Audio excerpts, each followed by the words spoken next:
चलिए आई सबसे पहले हम भोजपुरी गायक विजेश लाल यादव यहाँ जुटल तमाम श्रोता समाज के हमें मंच के माध्यम से पैर छू के प्रणाम करब।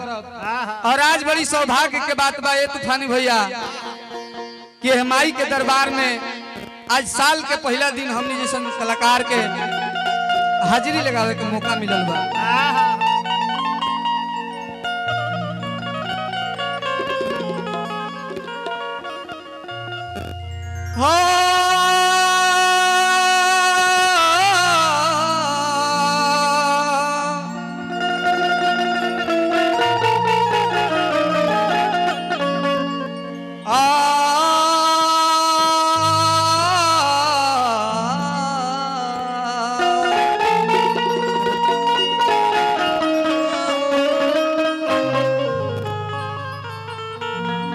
सुर नहीं सुरताल है मैया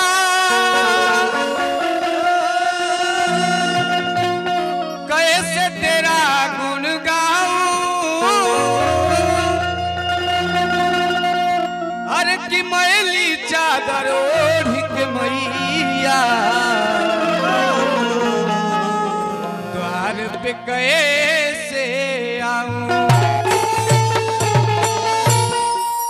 कहले कि माई हमरा भीरी ना एको रुपया बना एको पैसा बा ए माई आज तहरा दुआरी आवतनी हमार लाचारी बुझा ए माई। अरे कितन भी मैला मनो भी मैला अरे कितन भी मैला मनो भी मैला को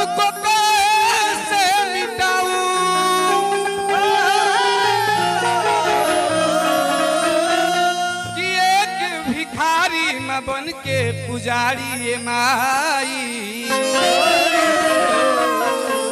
चरण में शीश झुकाऊं। भक्त कहले कि माई बड़ा असरा लगा के आज तहरा दुआरी आइल बनी। आज हम बोलावत तनी तू आवो आए सभा बीच लइका के लाज के बचाओ कि आवे के पड़ी ये मैया आवे के पड़ी हो तहरा आवे के पड़ी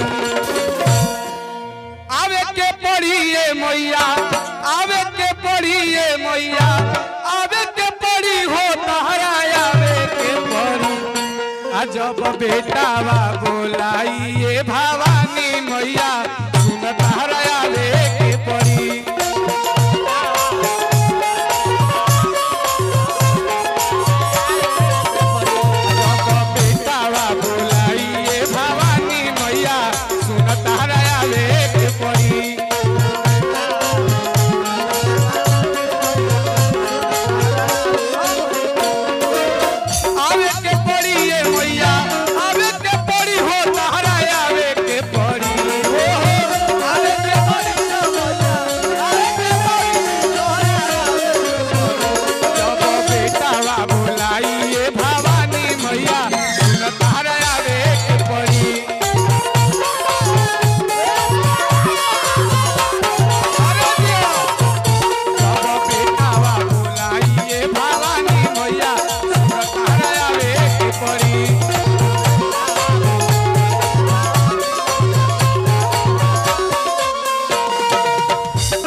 भैया के तरफ से पलम दान मिलल बा।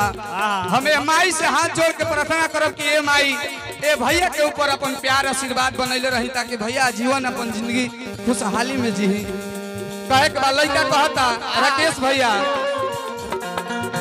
कि गावे के ना लूर बाना होई गवैया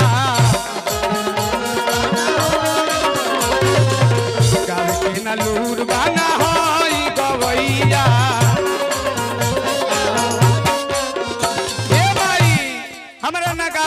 लूर बा आ ना ये सजिंदा में केहू के बजावे के लूर बा।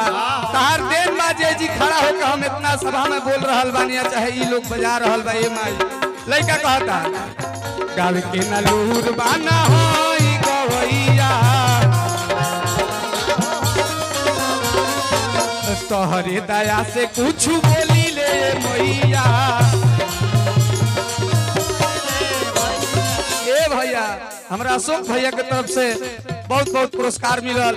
ए माई से हाथ जोड़ के प्रार्थना करब कि हे माई ए भैया के ऊपर अपन प्यार आशीर्वाद बनैले रही ताकि भैया अपन जिंदगी या जीवन खुशहाली में जी।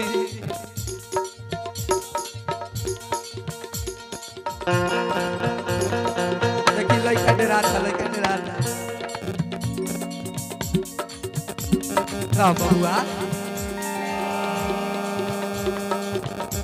देखिए शुभम कुमार सिंह बबुआ के तरफ से बहुत बहुत पुरस्कार मिलल है। माई से हाथ जोड़ के प्रार्थना करब कि हे माई है बबुआ के ऊपर अपन दया दृष्टि बनैले रही। कहे के बाद कि गावे के ना लूर बाना होई गवैया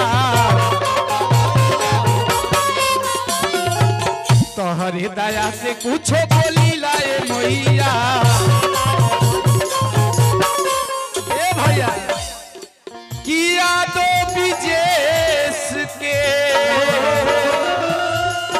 अरे लजिया के मैया बचावे के पड़ी।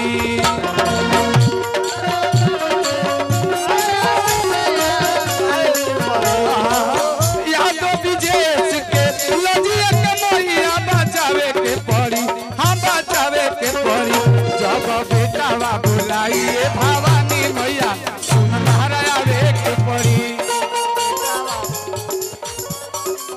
चल चले कहा जब बेटावा बुलाइए भवानी मैया सुनत हरावे के पड़ी।